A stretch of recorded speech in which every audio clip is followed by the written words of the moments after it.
सो circular cylindrical coordinate system, इसको आप simple cylindrical coordinate system भी आपकी बुक ने कहा है, तो हम इसको आपसे सिलेंड्रिकल कोऑर्डिनेट सिस्टम ही कहूंगा मैं। तो ये एक 3 डायमेंशनल वर्जन है पोलर कोऑर्डिनेट्स का।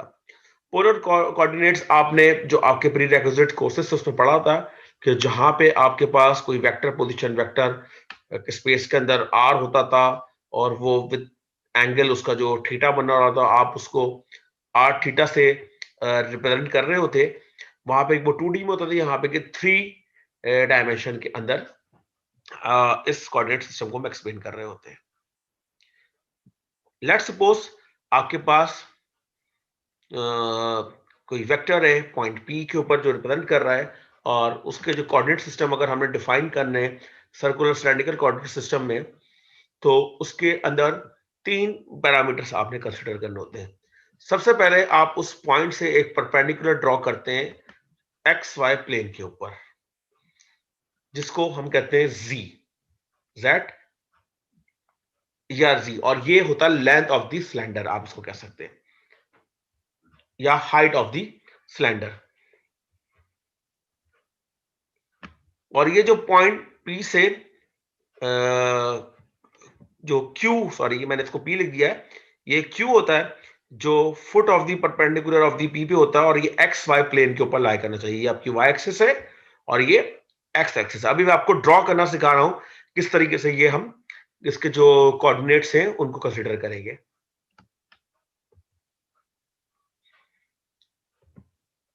उसके बाद ये जो पॉइंट क्यू है, ओरिजिन से लेके इधर आप एक लाइन ड्रॉ करेंगे, इसको हम कहते हैं रॉ, जो कि आपकी इस सर्कल का रेडियस कहलाएगा, और इसको हम रिप्रेजेंट करेंगे रॉ से। तो पहली चीज हो गई कि जिस पॉइंट के आपको कोऑर्डिनेट मालूम करने हैं, उसकी जो आप एक परपेंडिकुलर ड्रॉ करेंगे एक्स वाई प्लेन के ऊपर, और उसकी हाइट को आप कहेंगे जी, ये आपका एक कोऑर्डिनेट आ जाएगा। उसके बाद आप ओरिजिन से उस पॉइंट तक का एक डिस्टेंस या एक लाइन ड्रॉ करेंगे, उसको हम कहेंगे रॉ, जो उसका रेडियस कहलाएगा।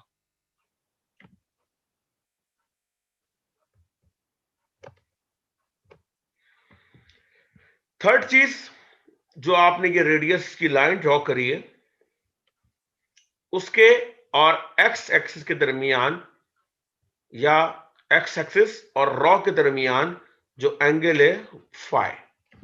तो इस तरह ये आपके 3 कोऑर्डिनेट्स आपके पास आ गए सर्कुलर सिलेंडर कोऑर्डिनेट के। First is the radius, second phi, which is the angle between the x-axis and radius, and third is the z, which is the height of the cylinder, या आपकी जो point of interest है x y plane से लेके उस point तक का height.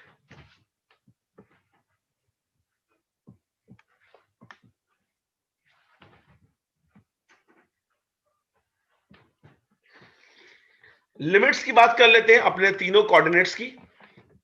तो जो पहला, इसकी लिमिट है 0 से लेके 2 पाई तक। तो अगर ये मैं पूरा सर्कल कवर करूं, तो ये एंगल कितना कवर होगा, 360 डिग्री, जो कि बराबर होता है 2 पाई के। यानी कि इसकी लिमिट मिनिमम 0 होगा और मैक्सिमम ये 2 पाई तक जा सकता है।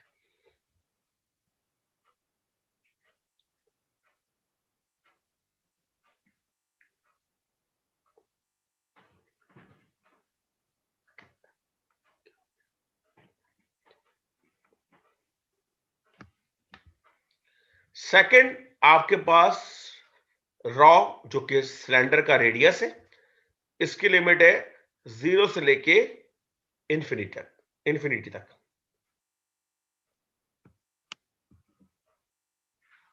और थर्ड, जो आपके पास हाइट है, उसकी लिमिट है माइनस इंफिनिटी से लेके इंफिनिटी तक।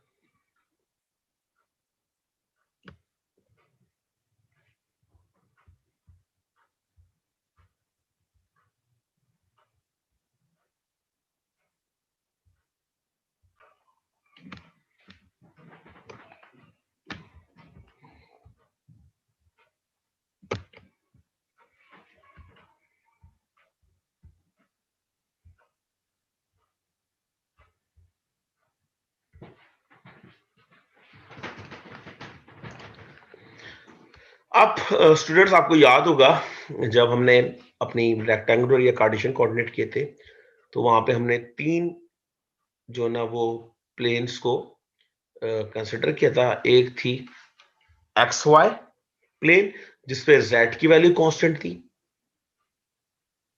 और एक थी वाई जेड प्लेन जिसपे एक्स की वैल्यू कांस्टेंट थी, और एक थी एक्स जेड प्लेन जिसपे वाई की वैल्यू कांस्टेंट थी।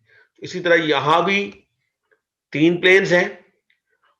इन तीनों प्लेन्स को हम बारी बारी कंसिडर करते हैं एक ही साथ। तो जो पहली सरफेस है आपकी, वो है रॉ कांस्टेंट, यानी कि रेडियस कांस्टेंट। यानी कि आपकी इस सरफेस के ऊपर या इस सरफेस के ऊपर या इस सरफेस के ऊपर आप कोई भी पॉइंट लेते हैं, इस पूरी की पूरी सरफेस के ऊपर आपके पास रॉ कांस्टेंट होगा।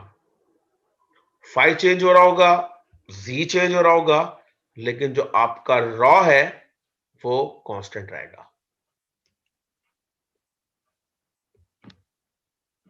इस सरफेस की मैं बात कर रहा हूं।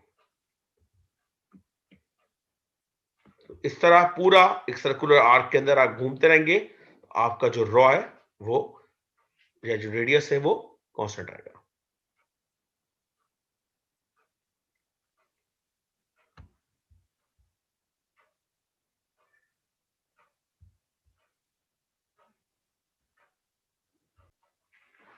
तो आपकी इस तरह हाइट चेंज हो जाएगी, एंगल चेंज हो जाएगा, लेकिन आपका रेडियस कांस्टेंट रहेगा।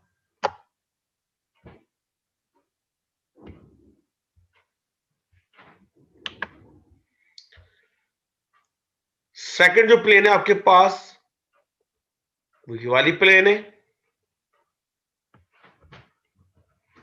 जिसपे आपका जो फाई है, यानी कि एक्स एक्सिस और रॉ के दरमियान एंगल, वो कांस्टेंट होगा इस पूरी प्लेन के ऊपर।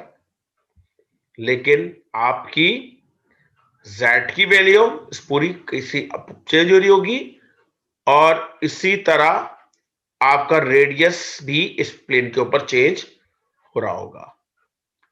आप एग्जाम्पल इसके लिए लें, अगर आपके पास एक टिश्यू का रोल बॉक्स जो आता है वो है, तो वो आपका छोटा बड़ा तो हो सकता है, लेकिन उसका जो एंगल होगा वो, अगर आप एक सरफेस कंसीडर कर रहे हैं, तो वो कांस्टेंट होगी। तो इस पूरी सरफेस के ऊपर जेड भी चेंज होगा और रेडियस भी चेंज होगा, लेकिन आपका जो एंगल है वो कांस्टेंट रहेगा।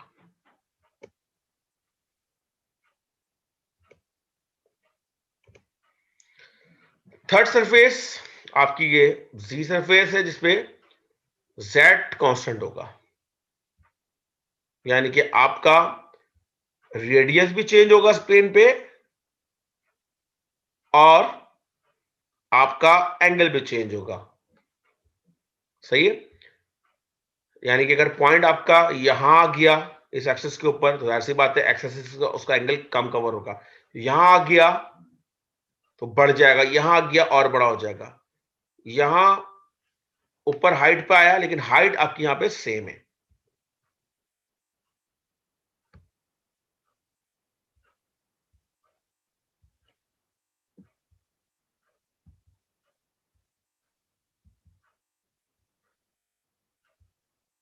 तो ये मुख्तलिफ फाई की वैल्यूज हो सकती हैं इस प्लेन के ऊपर, ये मैं आपको दिखा रहा हूं।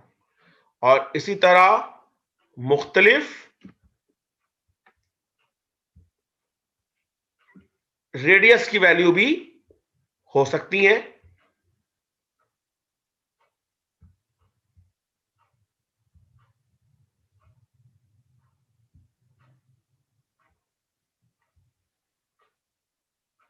लेकिन जो जेड है वो इस प्लेन के ऊपर, पूरी प्लेन के ऊपर सेम रहेगा, एक ही रहेगा।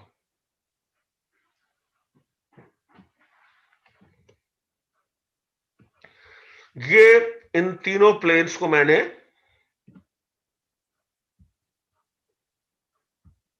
आपको मिला के दिखा दिया है। तो ये वो प्लेन है जिसपे फाई कांस्टेंट होगा, एंगल कांस्टेंट होगा। ये वो प्लेन है जिसपे रेडियस कांस्टेंट होगा। और ये वाली वो प्लेन है जिसपे z कांस्टेंट होगा।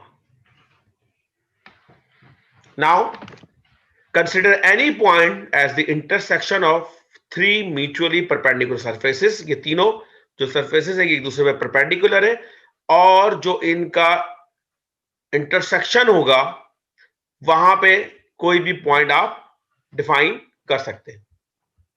This correspond to the location of a point in a rectangular coordinate system by the intersection of three planes. बिल्कुल उसी तरह जिस तरह आप रेक्टेंगुलर या कार्टेशियन कोऑर्डिनेट के अंदर एक्स वाई जी का जो इंटरसेक्शन होता था उसको किसी पॉइंट की रिप्रेजेंटेशन के लिए यूज करते थे। Three surface of circular cylindrical coordinates are, ये वाली आपके पास है जिसपे रॉ कांस्टेंट, ये वाली वो है जिसपे एंगल थीटा फाई कांस्टेंट, और ये वो है जिसपे जेड कांस्टेंट।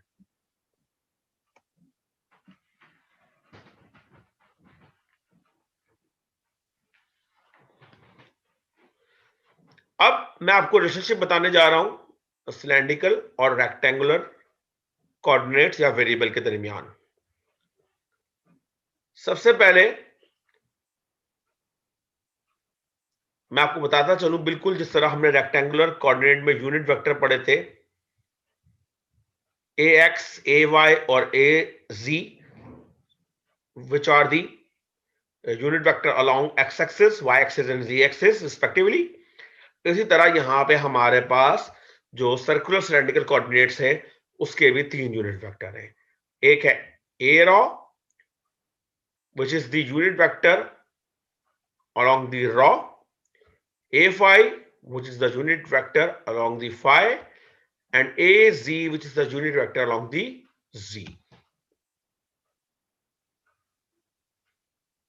अब यही वाला जो फिगर है मैंने इसका सिर्फ ये पार्ट कंसिडर किया है जो मैंने यहां ड्रॉ किया है, और इनको यूज करते हुए हम अपने सिलेंड्रिकल कोऑर्डिनेट्स को कन्वर्ट करेंगे रेक्टेंगुलर कोऑर्डिनेट्स के अंदर।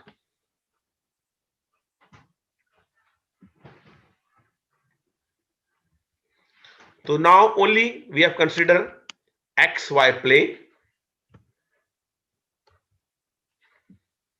इसके ऊपर हमने ये एक परपेंडिकुलर ड्रॉ कर लिया जो कि पैरेलल है वाई एक्सिस के।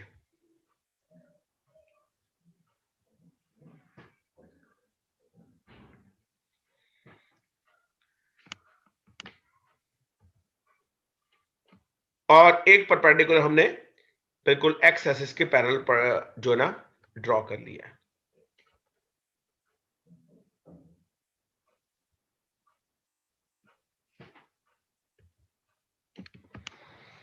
अब हम कन्वर्जन स्टार्ट करते हैं अपनी। ये एक्स एक्सिस है, ये एक राइट एंगल ट्रायंगल बन गई है, ये हाइपोटेन्यूज है, ये बेस है, और this one is the perpendicular.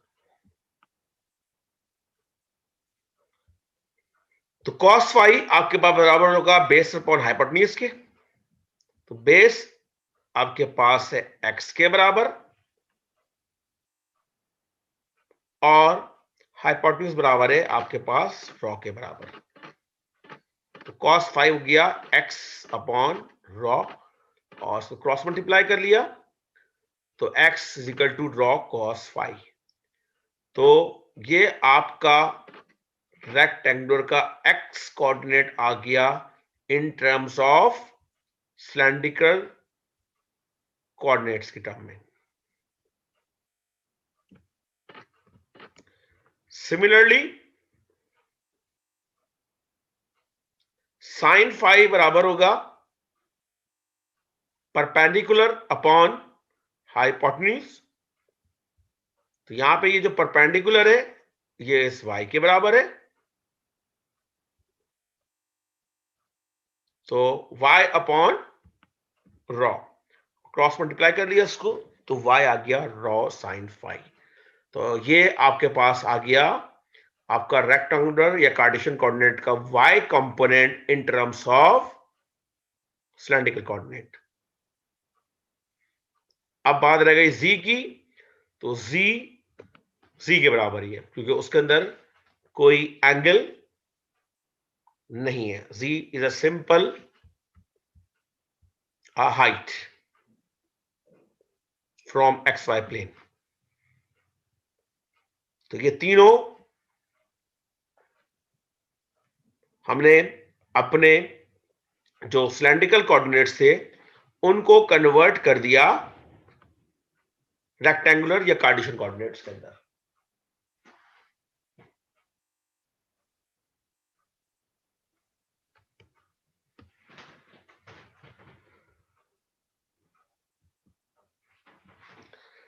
Relationship between cylindrical variable and rectangular variables.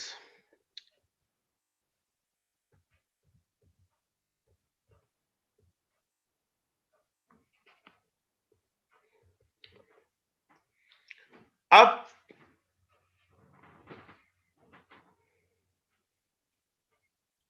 हम अपने रेक्टेंगुलर कोऑर्डिनेट से जो हमारे सिलेंड्रिकल कोऑर्डिनेट्स है उनको मालूम करने जा रहे हैं। तो अगेन जो पिछले डायग्राम कंसीडर की है वही डायग्राम है एक्स वाई प्लेन के ऊपर। ये पार्ट मैंने यहां पे रीड्रॉ कर लिया है इसका। तो आपको पता था according to the Pythagoras theorem hypotenuse का स्क्वायर होता है, हाइपोटेन्यूज बराबर होता है under root x square y square के। इधर हाइपोटेन्यूज है रॉ के बराबर और ये बराबर आ गया under root x square plus pi square के बराबर। और टेंजेंट थीटा बराबर होता था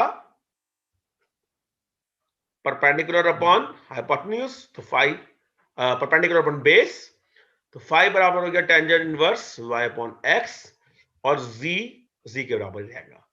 तो ये चीज याद रखने वाली है कि दोनों कोऑर्डिनेट सिस्टम के अंदर जो z कोऑर्डिनेट है वो हमेशा सेम रहेगा।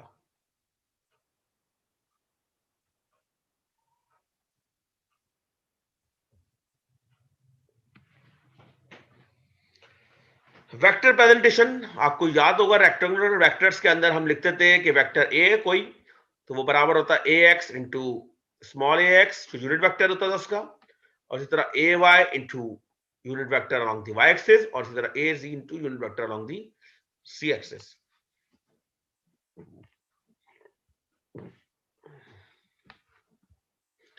सिलेंड्रिकल सिस्टम्स के अंदर जो वेक्टर की रिप्रेजेंटेशन आप इस तरह करेंगे, कोई वेक्टर ए वो बराबर होगा ए रॉ इंटू स्मॉल ए रॉ जो कि यूनिट वेक्टर अलॉन्ग दी रेडियस है। इसी तरह ये यूनिट वेक्टर अलॉन्ग दी जो आपका आर्क है उसके ऊपर है। इस तरह ये आपका unit vector along the Z axis है।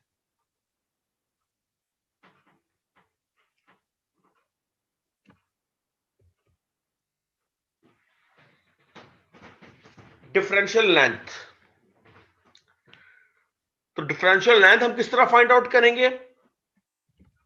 अपने वेक्टर की इन सिलेंड्रिकल कोऑर्डिनेट सिस्टम, तो differential length D L is equal to d raw into a raw, which is the change in the radius। इस तरह इस टर्म को देखिए dz to z which is the change in the length या height।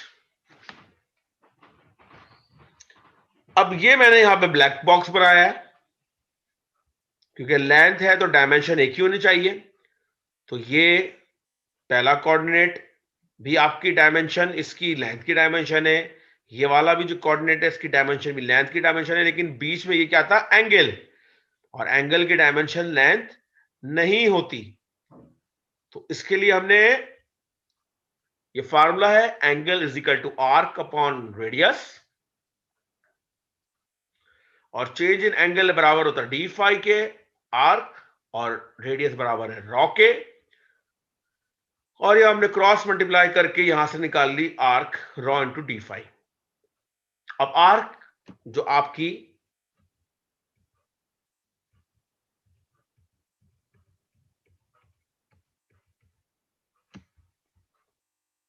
ये जो arc है,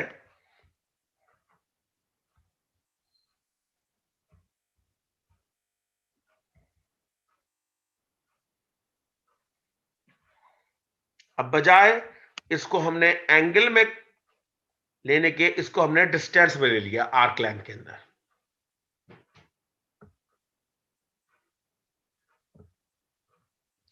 तो चेंज इन एंगल को हम इन terms of change in arc length लेंगे।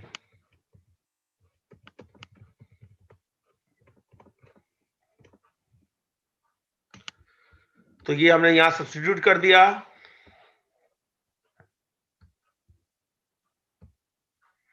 क्योंकि डी एल आपके पास आ गया डी रॉ ए रॉ प्लस ये दो टर्म्स रिमेन सेम रही, और यहां पे हमने ये वैल्यू सब्स्टिट्यूट कर दी, तो ये डिफरेंशियल लेंथ निकल के आ गई।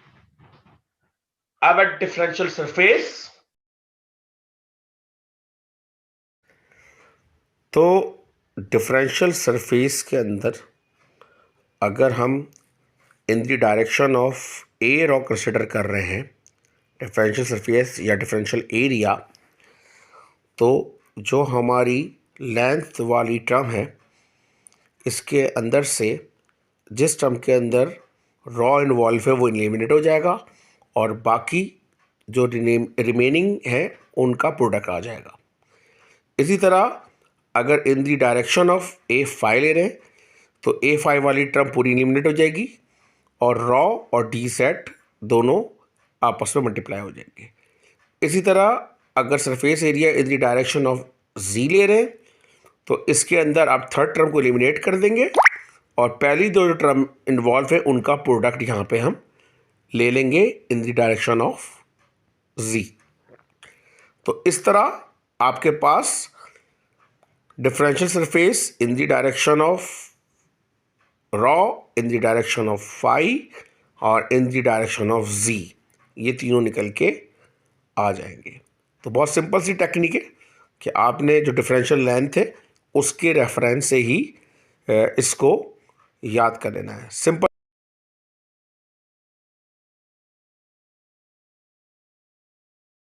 थर्ड चीज है डिफरेंशियल वॉल्यूम।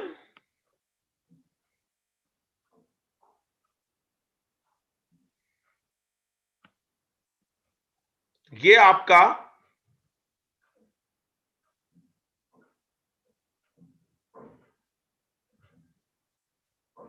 बराबर होगा raw TP D raw into D five into D Z.